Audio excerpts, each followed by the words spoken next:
some Democrats are hardening their position on bipartisan infrastructure talks. After a tense meeting last night with the 10 senators working on a deal, Senator Bernie Sanders told reporters, quote, "I wouldn't vote for it.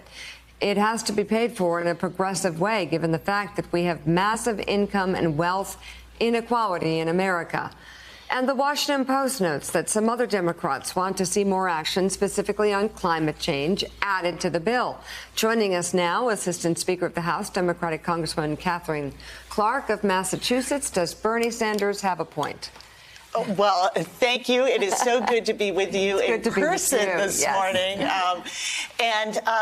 Listen, we are encouraged by bipartisan talks. This is how we're supposed to operate.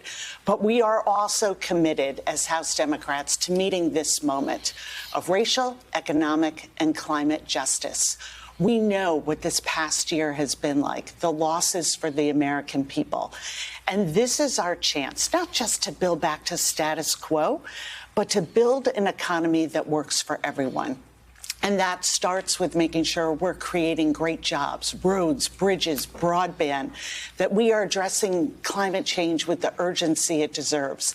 But it's also equally as important to look at child care and elder care as critical economic infrastructure. You've got to get 60 votes, though, or you've got to get 50 votes. If Joe Manchin says you have to get 50 votes, that's a pretty long agenda. I think Bernie Sanders would agree with the list that you just put forward. But what are the sticking points? Well, let's look at how popular these items are with the American people. This is extremely bipartisan everywhere in the country, except for in the Beltway.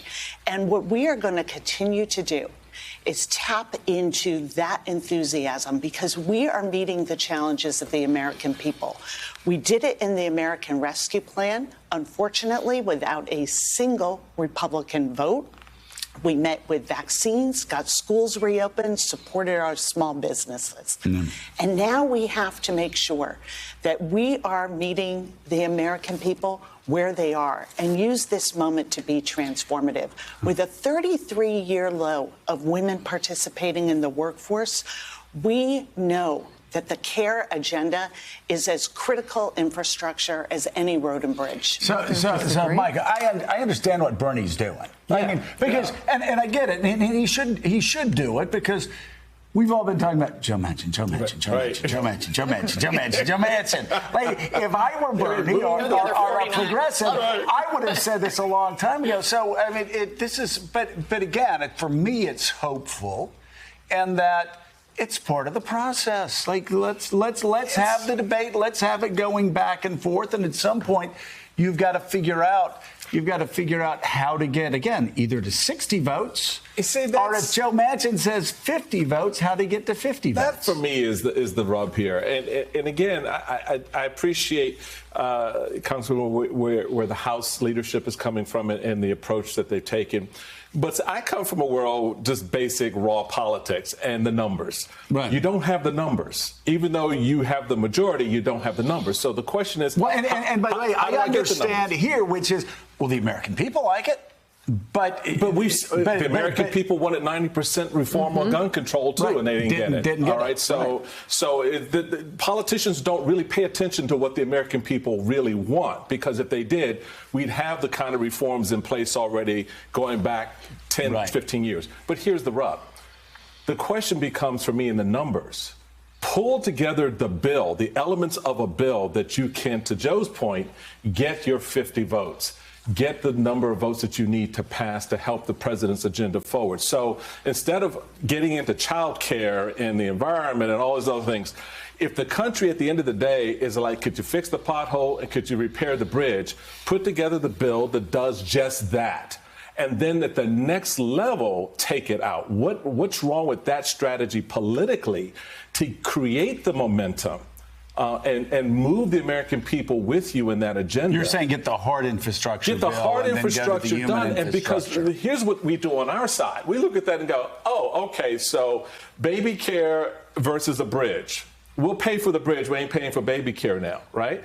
So that you give them the excuse not to get behind the bill that would create the success. By the way, I do not associate myself with Michael Steele's remarks. No, but I'm just saying. No, you're saying that's what the Republicans are saying. It's very important, but the politics, the politics here in Washington, Casey, that's the argument. And we've already heard the argument from a lot of Republicans around all these things that have nothing to do with the hard infrastructure elements of moving that agenda forward. So what about that idea? Go hard infrastructure first, gain momentum, and then run them over with a reconciliation bill on those soft infrastructure.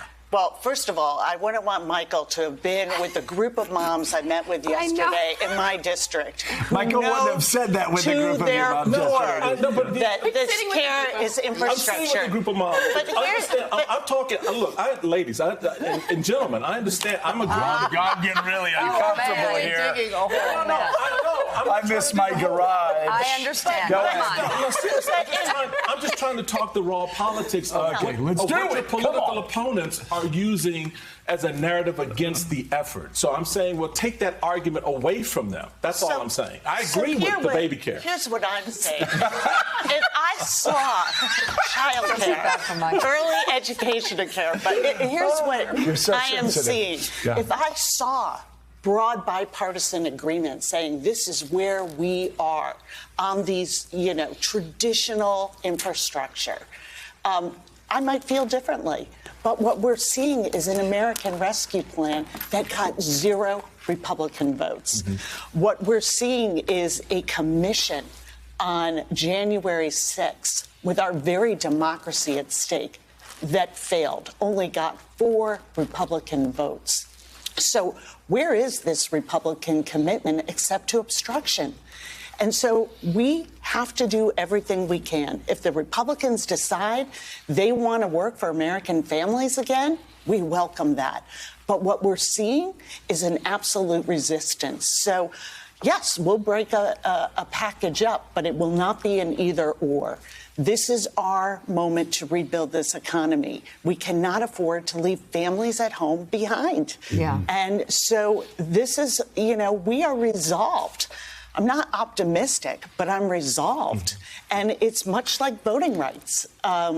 We simply can't afford to say, well, this is hard. We're not sure we're going to do it. I've been thinking about John Lewis, who we lost almost a year ago. And he told us freedom isn't a state. Freedom is an act. And this is our time to act, to protect these fundamentals of our democracy and to rebuild an economy that works for American families. So that's where we are. And let's hope that Republicans decide they want to join us.